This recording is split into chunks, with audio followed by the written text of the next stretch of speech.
Gente, olha os meus bolsos, gente, hoje, ó. Eu apontei para o presbítero Mauro e disse: Jesus, o que é que eu faço com isso tudo agora, Jesus? Calma, eu não vou pregar isso tudo, não.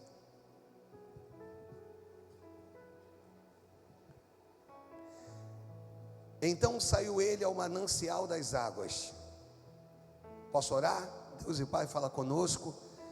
Toma mais uma vez a minha vida nas tuas mãos e usa-me conforme a tua vontade. Se você crê, diga amém.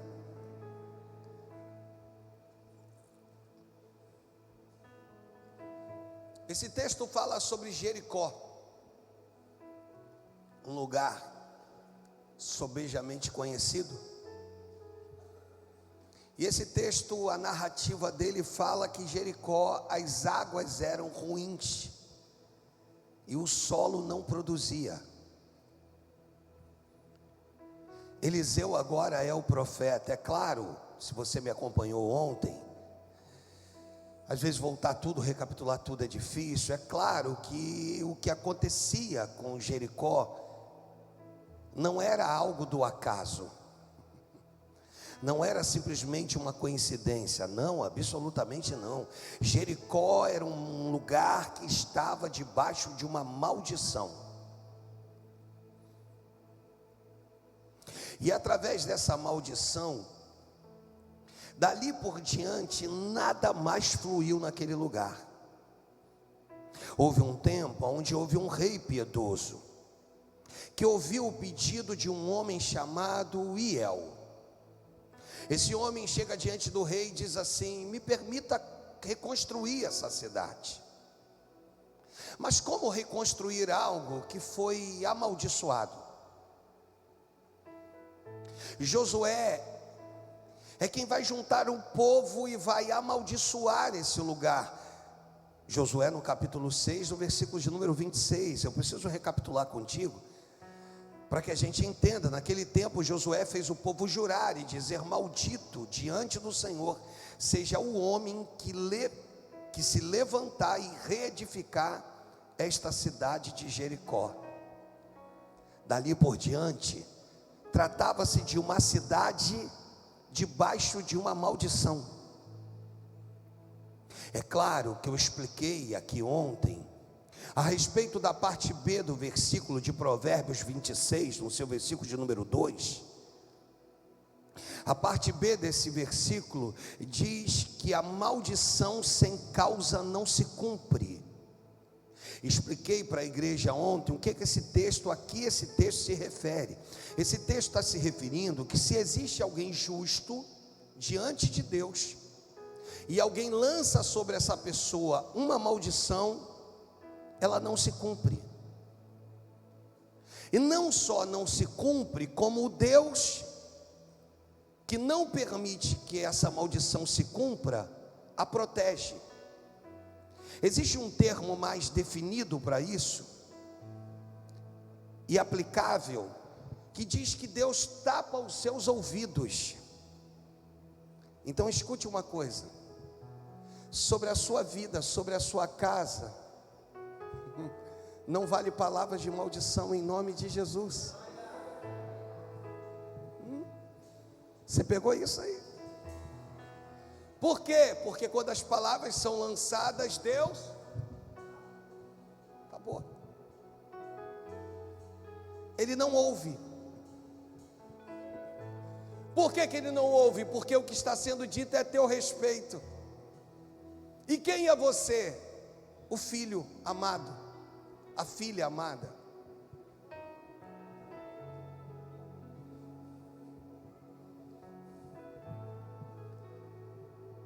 Então nós vamos observar que não era o caso de Jericó. Hiel até tenta reconstruir. E agora Deus vai precisar tocar no mais profundo de Jericó. Por Jericó passava uma nascente, passava uma fonte, Perine. Perine depois vira um rio volumoso. E para que Deus fizesse fazer valer a palavra de Josué sobre Jericó, Deus agora vai mexer com as profundezas. Não é algo superficial. Agora ele vai tocar no lençol freático, nas águas armazenadas que ninguém vê, mas existem. A partir daí, toda árvore frutífera, ao beber dessas águas, elas não produziam. Até aí, pastor, eu entendi. E por não produzir, a terra era infrutífera, era estéril. Quando eu olho esse texto, o texto diz que saiu ele ao manancial das águas. O que significa isso, pastor? Significa que ele foi no centro do problema. E que às vezes, relativamente falando, você procura desculpas e não quer ir no centro do problema. Está aqui e você esconde. Só que a aplicação do texto diz que ao ir no manancial das águas, ele vai deitar sal num prato novo, que também comprovadamente não há nenhum tipo de registro que ele, ao deitar sal numa nascente de água, vai ter o sal, vai ter poder de purificação. Cientificamente falando, não existe essa possibilidade. Então por que, pastor, que Deus purificou as águas? Primeiro, que prato é algo que Deus, em meio às nossas bagunças, preservou. Um prato novo.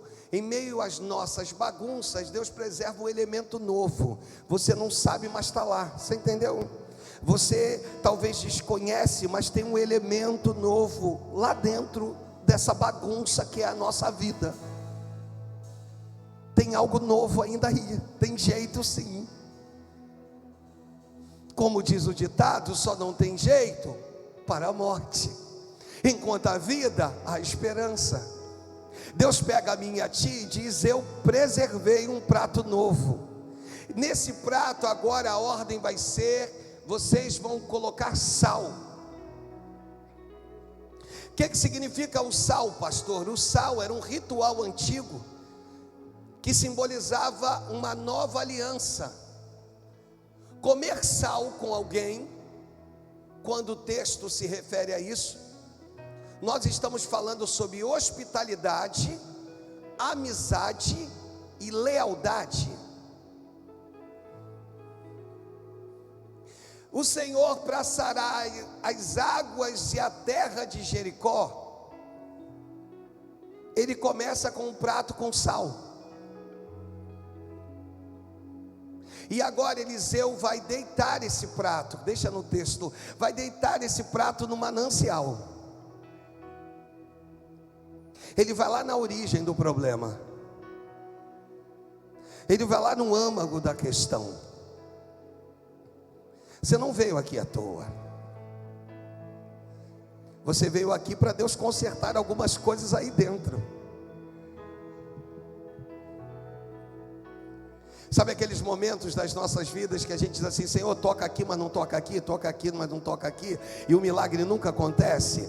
Esse texto vai se referir a isso, porque vai dizer: tornei saudáveis estas águas. Ponto 1.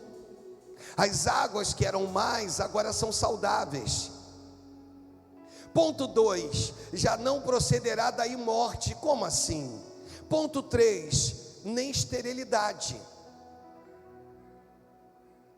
Você entendeu que no ponto 2 eu disse como assim?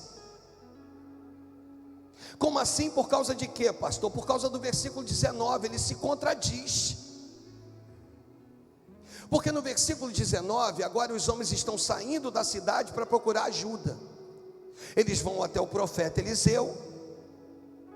Por quê, pastor? Porque a representação do profeta Eliseu aqui é a representação de um segundo Josué. O primeiro Josué foi aquele que liberou uma palavra de maldição.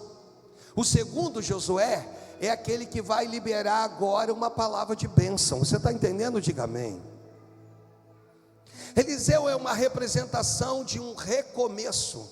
Quantos aqui precisam recomeçar algumas coisas em suas vidas? É o que esse texto é, a aplicação dele. E quando eu olho para esse texto, eles vão virar para Eliseu e eles vão esconder algo, porque é muito comum que você venha aos cultos, que você conheça pessoas, que você tenha intimidade com pessoas, que você faça amizade com pessoas e você esconda algo. O texto diz que eles vão virar para Eliseu e vão dizer assim: Senhor, eis que a cidade é bem situada, e o Senhor está vendo. Eles continuam dizendo, porém as águas são mais, e a terra estéril. Eles falam que as águas são mais, a terra é estéril, mas eles não falam da mortandade. Eles não se referem àqueles que morrem. Quando você vai ao versículo que nós lemos, ao versículo de número 21, o texto vai dizer assim: tornei saudáveis essas águas, as águas agora são boas.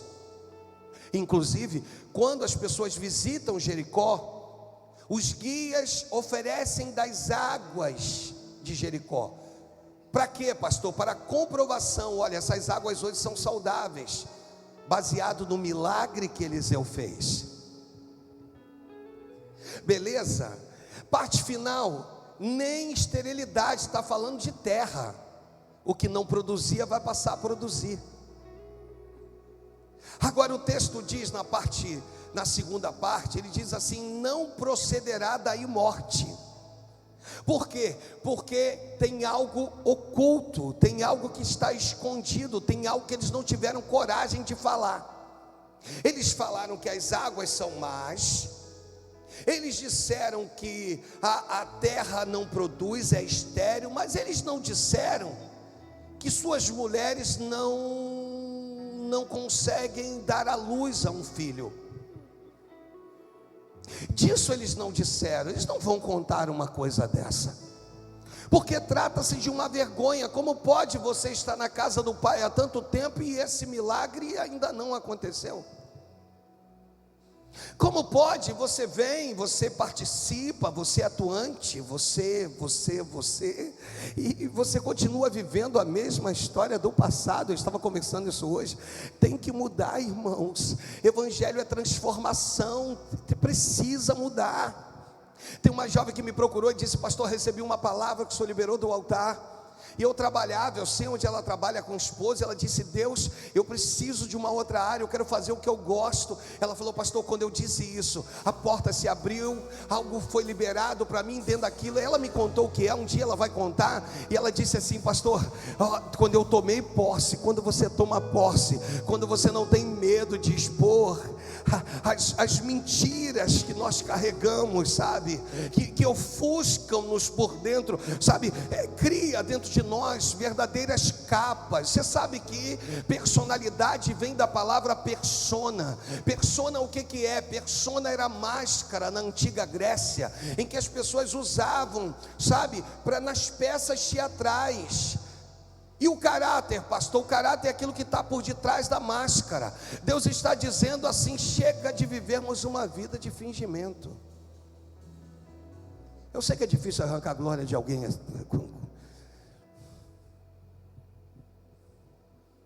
Quando eu pego esse mesmo versículo 21 e eu levo ele para a Nova Tradução, olha como é que melhora isso para a gente. Olha só para você entender. Olha como é que melhora o negócio. E Eliseu foi até a fonte, jogou o sal na água e disse: o Senhor Deus diz, e é isto: eu fiz as águas ficar puras, e ela não provocará mais mortes, nem abortos. Essas águas eram águas abortivas. Pastor, do que se tratam águas abortivas? São águas que promovem o cancelamento de sonhos. Porque uma coisa é ser estéril, irmãos. Deus tem um propósito com Abrão, mas sua esposa é estéril. Sara estéril, Sarai naquele início, que depois seu filho vai se casar com Raquel, Raquel estéril. Seu filho vai se casar com Rebeca, Rebeca estéril. Eu não estou falando de esterilidade. Esterilidade é para a terra. Águas ruins. E por que essas águas são ruins? Porque a quantidade de metal dessas águas faziam com que elas se tornassem amargas, com que essas águas também, além de amargas, se tornassem águas com odor, turvas e abortivas. Quem bebia daquela água, a mulher, quando consumia, era a única água para ser consumida, ela abortava, sonhos eram cancelados. Com isso, as águas, elas vão condenar a geração a uma extinção. Desculpa o que eu vou te dizer, mas se o Papai do Céu decidir me levar, tem Mateus, tem Juliana, tem Letícia, tem Ana Júlia, tem Emanuel, queridos, o Alexandre com a junção com a Deise, não vai parar por aí. A história, até porque é lindo a tua construção, lindo, mas está construindo para quem?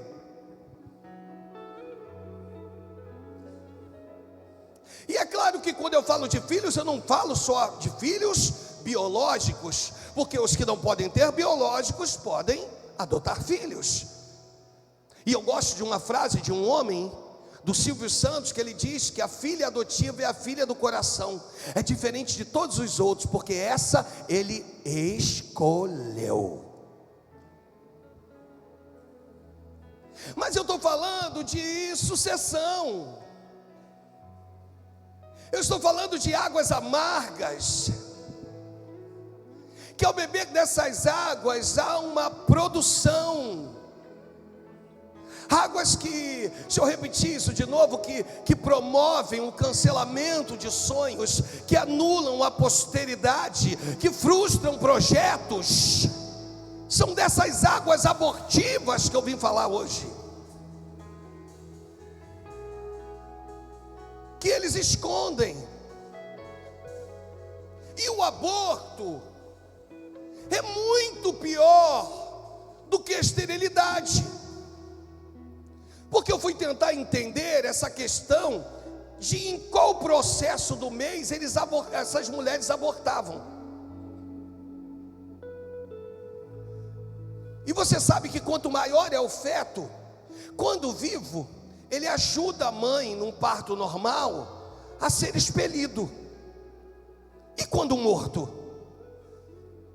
Amado, são 16 anos de pastor, já acompanhei muitas pessoas dizendo: pastor, a dor é horrível, porque agora eu preciso expelir o que está morto. E o que está morto, desculpa o trocadilho, não está vivo para me ajudar a sair. Eu estou falando hoje nessa conferência de que Deus quer tocar na profundidade, nos lençóis freáticos da sua alma, no mais profundo do teu ser. Está falando sobre pessoas que começam a gerar, e aí passa-se um mês e você está feliz, passa-se 2 e 3, e agora o feto começa a mexer na barriga. Irmãos, se tem uma coisa linda para quem é pai, quem já foi pai, quem acompanhou, quem é mãe, é poder colocar a mão e ver lá a criança interagindo contigo, sim ou não? Sim ou não, irmãos? Agora você imagina, eu estou interagindo, você lembra quando Jesus vira para a samaritana e diz assim: traga-me o teu marido? O que ela responde para Jesus? Senhor, eu não tenho marido. Está lá no Evangelho de João, no capítulo 4. Senhor, eu não tenho marido. Como não tem marido? É claro que ele sabia que ela não tinha marido. Claro. Ele vira para essa mulher e diz assim: porque 5 tu já tiveste, e o 6º que tu tem não é teu.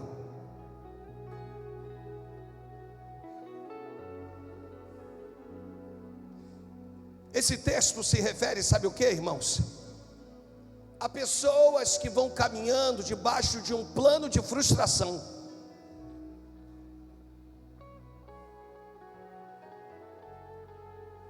Tem algo escondido, mas você também não é capaz de revelar.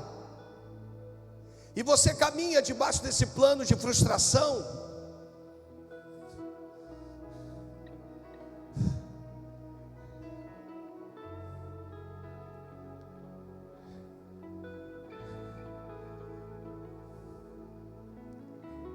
E agora eu desisto.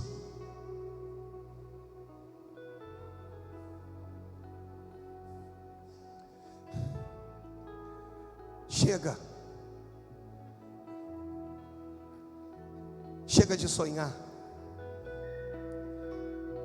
Porque todas as vezes que eu bebo das águas, há uma esperança dizendo: comigo vai ser diferente. E de repente os meses vão se passando, a criança vai se desenvolvendo no ventre.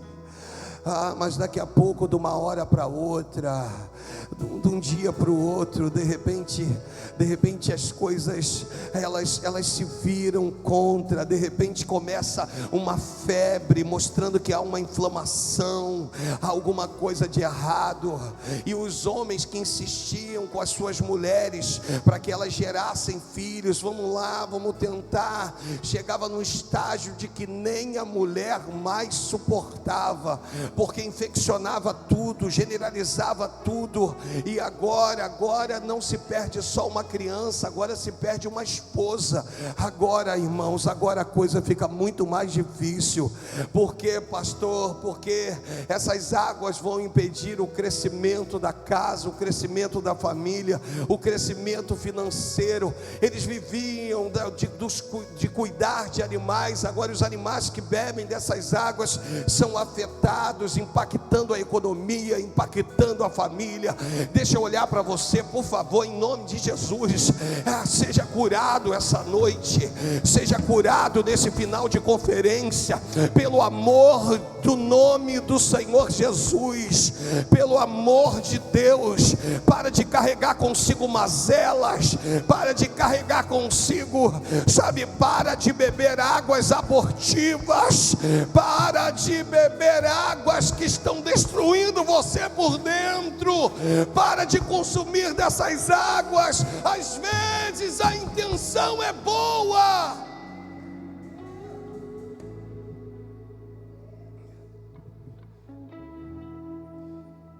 bebe aqui, você está com sede.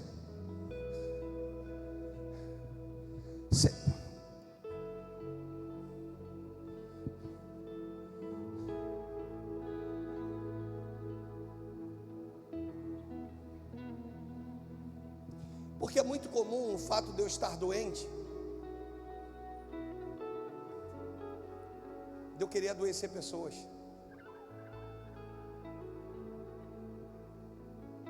Não é assim?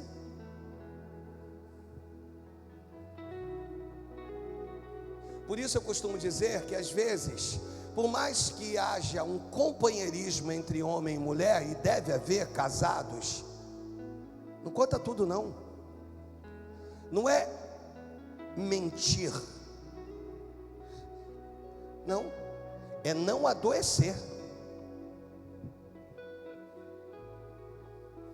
Estávamos bem em casa um dia desse, bem, muito bem, graças a Deus. E de repente aconteceu algo. E aí de repente a pastora se aproximou de mim, aonde eu estava, e ela me perguntou alguma coisa, e ela falou: o que foi? E eu estava com vontade de contar. Só que se eu conto, eu contamino ela.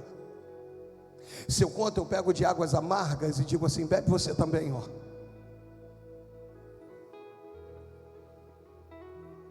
O maior problema é que a gente vive num plano de contaminação, e está um contaminando o outro sem perceber. Porque eu moro aqui, mas às vezes não é o fato de eu morar aqui que eu preciso contaminar quem não mora aqui. Você está entendendo? Diga amém. Você foi chamado como processo e um propósito de restauração de vidas, não é de contaminação de vidas. Deus te chamou para mudar, Deus te chamou para inverter isso aí. E o pior dessas águas é que elas são águas que deturpam o processo, o propósito da sua existência. Diga assim: águas deveriam de ser águas para refrigerar, nunca para adoecer.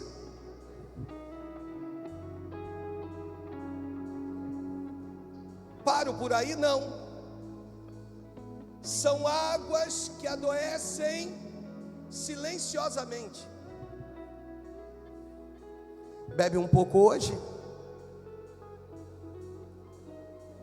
mais um pouco amanhã, depois da manhã, e elas vão contaminando tudo que existe dentro de você. Agora vocês entenderam que quando eles saem da cidade, eles vão dizer: Senhor, Eliseu, as águas são ruins, a terra não produz. Mas Deus olha do alto e diz: mas tem algo aí que vocês não quiseram me contar. Mas não precisa me contar não, porque eu sou o Deus de toda a verdade, de todo conhecimento. O salmista lá no Salmo de número 139, irmãos, ele vai dizer: Senhor, tu me sondas e me conheces. Você entendeu? Sabe quando me assento, quando me levanto, de longe penetras os meus pensamentos, esquadrinha o meu andar e o meu deitar, e conhece todos os meus caminhos. Ainda a palavra não me chegou à boca, Senhor, e tu já a conheces toda.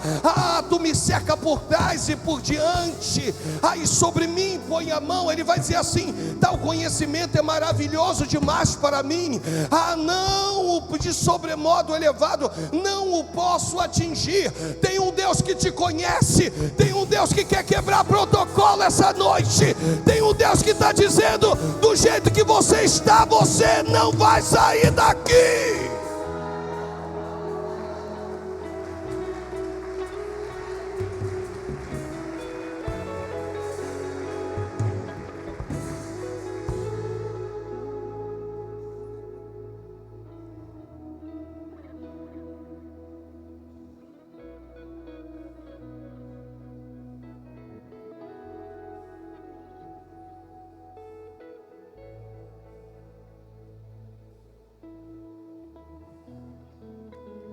Para de adoecer.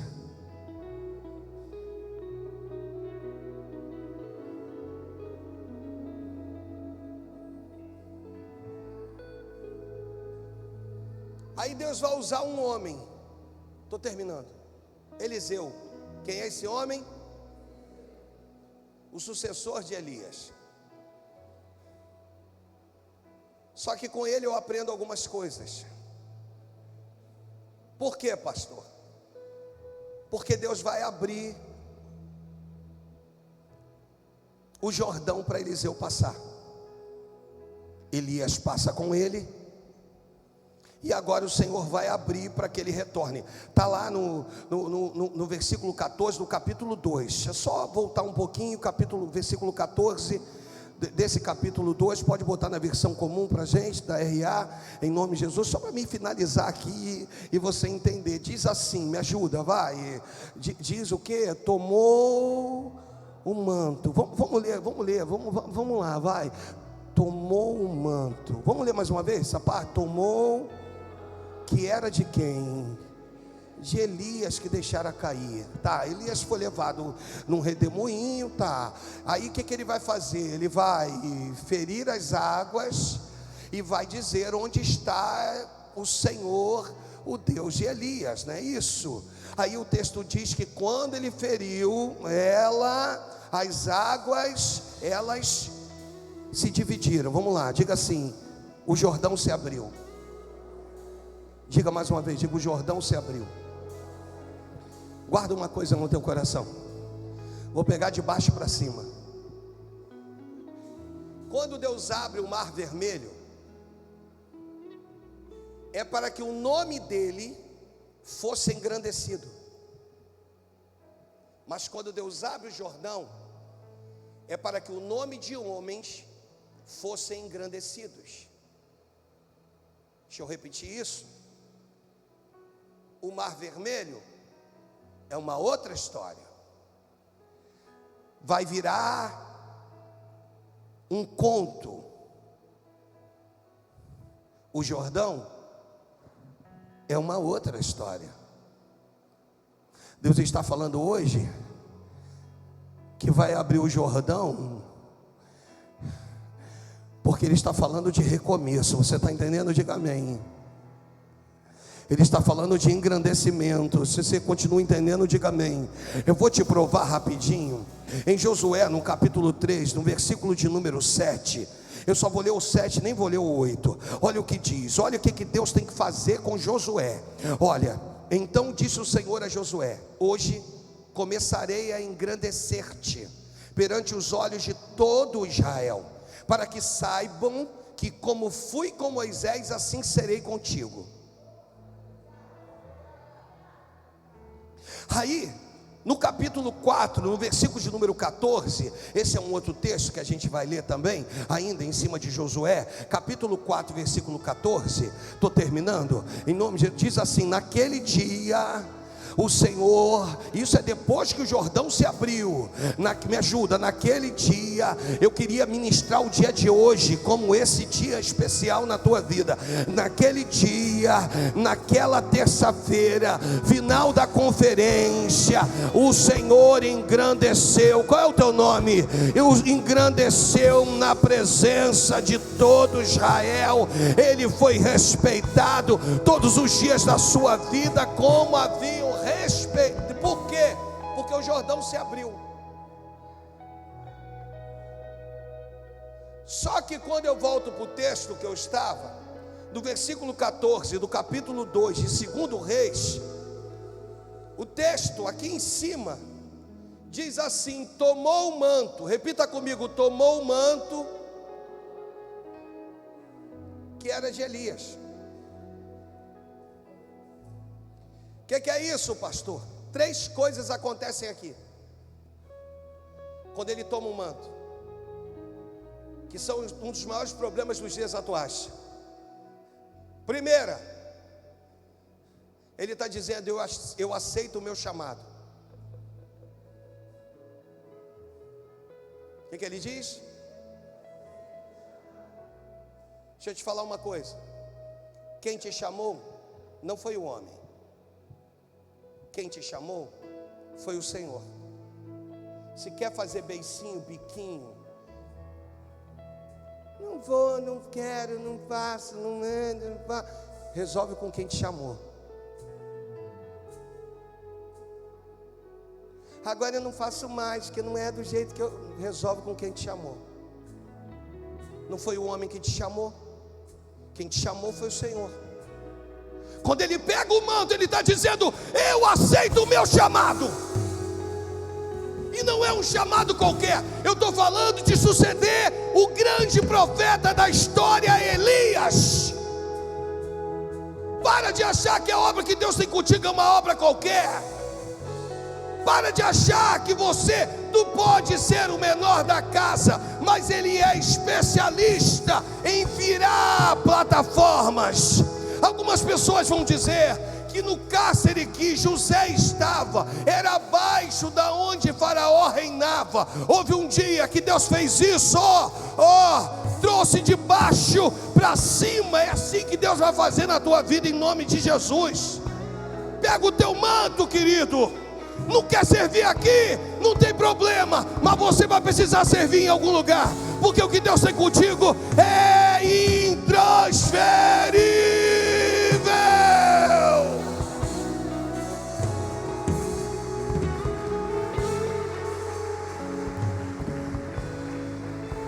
Só tem um problema: vou servir em outro lugar. A tua história terminou aqui? Se terminou, pode servir. Se não terminou, cuidado.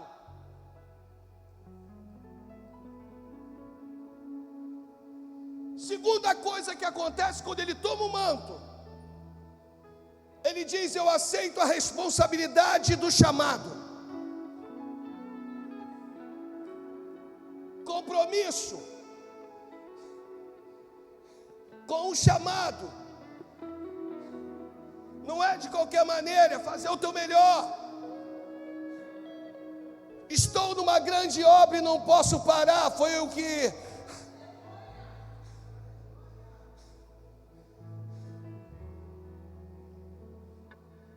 o servo do Senhor disse a Sambalate, Tobias, Gesem. Neemias está numa reconstrução de muros. Você não tem tempo para olhar para o lado, você não tem tempo, vai ter distrações, vai ter gente, mas você está envolto a uma responsabilidade que Deus te confiou. Então ele está lá trabalhando, e você sabe como que todo muro foi reconstruído? Ele teve uma estratégia. Qual foi a estratégia? Ele fez a parte dele. Quando ele fez a parte dele, o vizinho do lado fez a dele. Quando o vizinho do lado fez a dele, o outro fez a dele. Quando o outro fez a dele, o outro fez a... Sabe o que Deus está dizendo? Faz a tua parte, o irmão vai fazer a dele, o outro vai fazer a dele, o outro vai fazer a dele. E quando a gente vê, está tudo reedificado para a honra e glória do Senhor Jesus. Se é para Jesus, pode bater, irmãos. Terceira coisa. Primeira, eu aceito o meu chamado. Repita comigo em nome de Jesus, que as cadeias vão se quebrar hoje aqui, irmãos. Cadeias e grilhões. É o que você ministrou. Você canta para mim, querida, em nome de Jesus.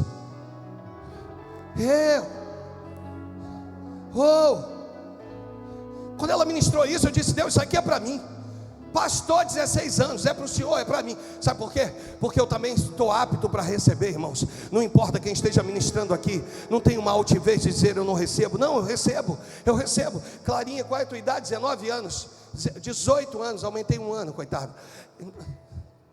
E aí, quando ela cantou isso ontem, eu disse: Jesus, Deus está te ensinando a ser forte. Nem tudo aquilo que é mal vem pra morte. É pra você crescer. É pra você crescer. Só que tem um detalhe.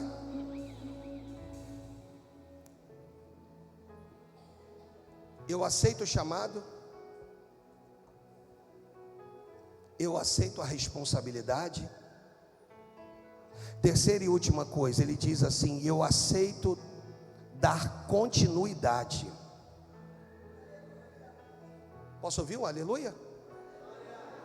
16 anos de pastor é o mais difícil. Porque enquanto eles não são pastores, a sujeição deles é uma. Quando eu desço o azeite aqui que eu unjo a pastor, alguns se veem de igual para igual comigo. 16 anos vivendo isso. Agora sabe qual é a esfera? A gente volta atrás. Por quê? Porque o mais sábio se cala. Podendo nos usar da autoridade. Sabe por quê, irmãos? Porque é muito simples. Quem sai falando, e você nunca vai me ver aqui de púlpito falando, nem em reunião de trabalhadores. Porque o sábio se cala. A maior dificuldade estava nesse terceiro ponto: aceitar dar continuidade. Porque agora ele é profeta, que vai promover o dobro dos milagres de Elias, seu antecessor, mas que não fez dele maior que Elias. A maior dificuldade, meu sobrinho, é justamente essa. É entender que o meu processo é dar continuidade. Que quando muitos chegaram aqui, a obra já estava em andamento. Poucos foram aqueles que estavam comigo desde o início. Quando muitos de vocês chegaram adentrados nesse lugar, já tinha algo já girando, já tinha uma máquina girando, já tinha um poder de Deus descendo, querido. Dar continuidade é a gente entender exatamente isso.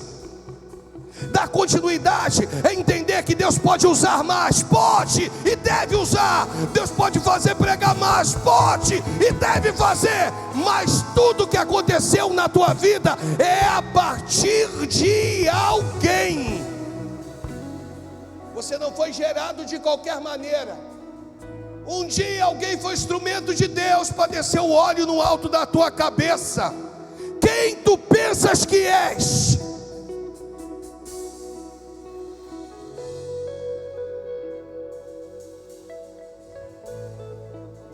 Aí, do versículo 19,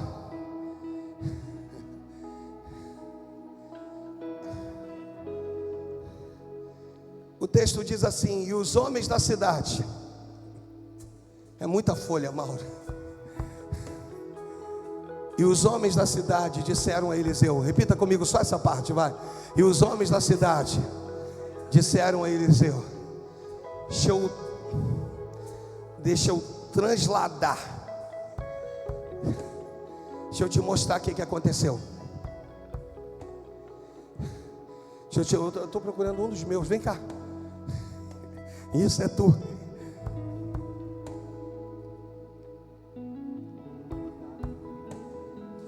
A cidade está aqui, tá, amados? É na nossa retaguarda.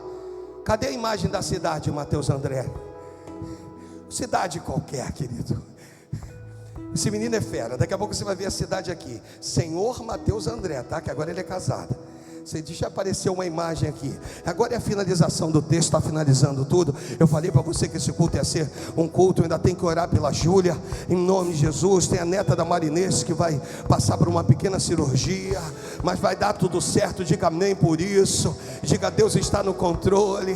Diga assim: ninguém vai chorar nesse tempo, em nome de Jesus. Diga: esse tempo é tempo de alegria. Esse tempo não é tempo de choro, de pranto, de luto. Oh, em nome de Jesus. Ah, que cidade linda, querido. Que isso.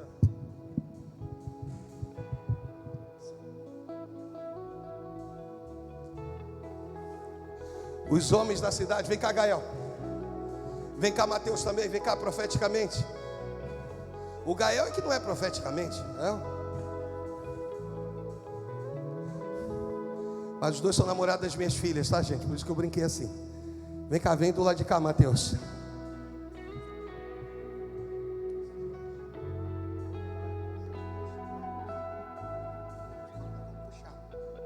Você vai pegar.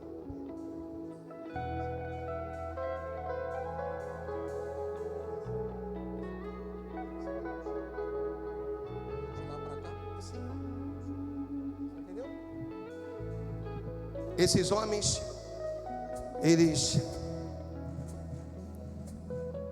andaram na direção de Eliseu. Vamos mais um pouquinho. E aqui está o segredo, tá? Se você não pegou nada, pega aqui agora, porque aqui é o segredo. Esses homens, eles abriram o portão.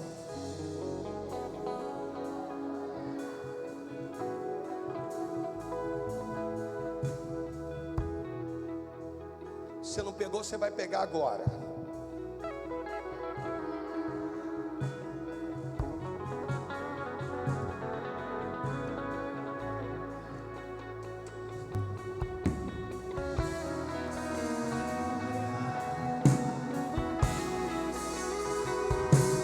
Quando eles abrem,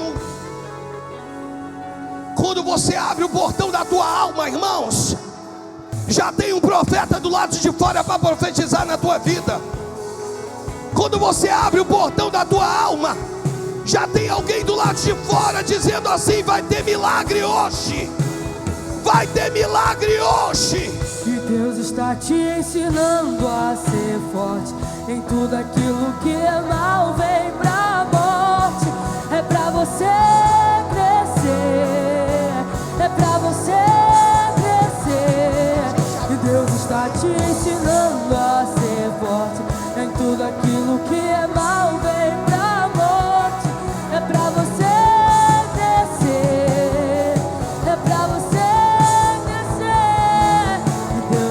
te ensinando a ser forte. Em tudo aquilo que é mal vem pra morte. É pra você crescer, é pra você crescer. Hoje é um ato profético aqui. Não é para vir à frente, é para você aí no teu lugar mesmo. Falar com Deus: Senhor, hoje eu estou abrindo o portão, os portais da minha alma, porque hoje Deus está curando aqui nesse lugar, irmãos. Nunca mais você vai beber de águas abortivas. Nunca mais você vai beber de águas que não te possibilitam gerar. Em nome de Jesus. Deixa eu falar uma coisa aqui. Eu não tenho netos ainda. Mas, irmãos, quero tê-los. E quero que Deus permita me ver com os meus olhos. Porque Deus fala comigo assim: eu não penso como o mundo pensa, e a minha matemática não é a lógica da matemática do mundo. Para o mundo precisa ter 2, 3, 4, 5. Eu sou aquele que gera sucessão em um só. Eu não estou dizendo que vou ter um só com essa quantidade de filhos que eu tenho, né, irmãos? Eu vou ter muitos. Você acredita nisso? Que o pastor vai ter muitos netos? Casa vai ficar cheia. Mas no final do dia vai todo mundo embora. Você acredita nisso? E depois vai voltar na semana seguinte. Em nome de Jesus. Minha cunhada riu aqui. Ah, irmãos, eu acredito que vou ter muitos. Mas Deus está dizendo que muitos começa em um, no primeiro. Deus diz: depois do primeiro vai vir o segundo, depois do segundo eu faço o terceiro, depois do terceiro eu emendo no quarto. Então, em nome de Jesus, em nome de Jesus, toda a esterilidade está sendo arrancada de nós, pelo poder do nome de Jesus. Toda a mortandade está sendo arrancada de nós, pelo poder do nome de Jesus. Mês de maio, ei, segura. Dizem que mês de maio, você vai virar uma vigília, Jesus. Dizem que mês de maio é o mês da noiva. Não é isso? Além da noiva, vai ser o mês da gestação. Escuta o que eu estou dizendo. Eu vejo pessoas que, quando fizerem as contas, casadas, tá, irmãos? Em nome de Jesus, tá? Não me vem você solteiro aqui não, que eu puxo a tua orelha. Namorando, noivo, não é teu tempo não. Os casados, eu creio que quando você fizer as contas, você vai dizer: foi em maio. Foi em maio, foi no mês das fontes abertas. Foi em maio. Claro que tem uns que fazem filho com facilidade. Está meu sobrinho Lucas aqui, querido. Não receba isso nessa proporção não, meu filho. Se receber, irmãos, Deus é contigo. E aí, profeticamente, você vai dizer para o Senhor essa noite: para minha casa, para minha vida, para os meus filhos, é a noite que nós abrimos os portais, os portões da nossa alma. Vai, pega assim comigo, vem assim comigo, olha para cá, em nome de Jesus, vem. Diga: essa noite, preste atenção aqui para você receber isso. Diga: essa noite é a noite que nós vamos, que nós vamos abrir os portões. Fica com ele aberto, diga: Deus, vem agora. Em nome de Jesus, vem.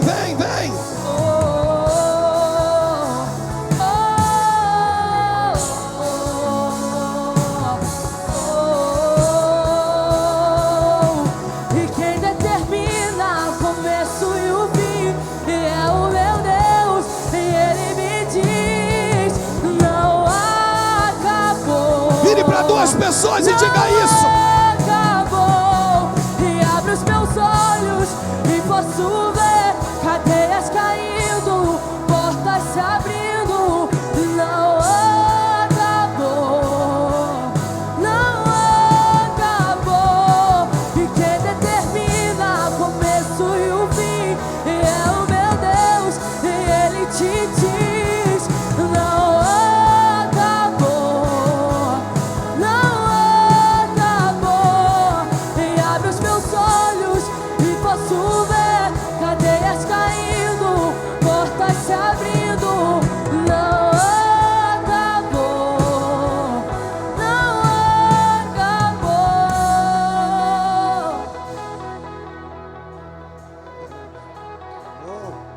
está te ensinando a ser forte. Podem vir os trabalhadores. Tudo aquilo que é mal vem pra morte.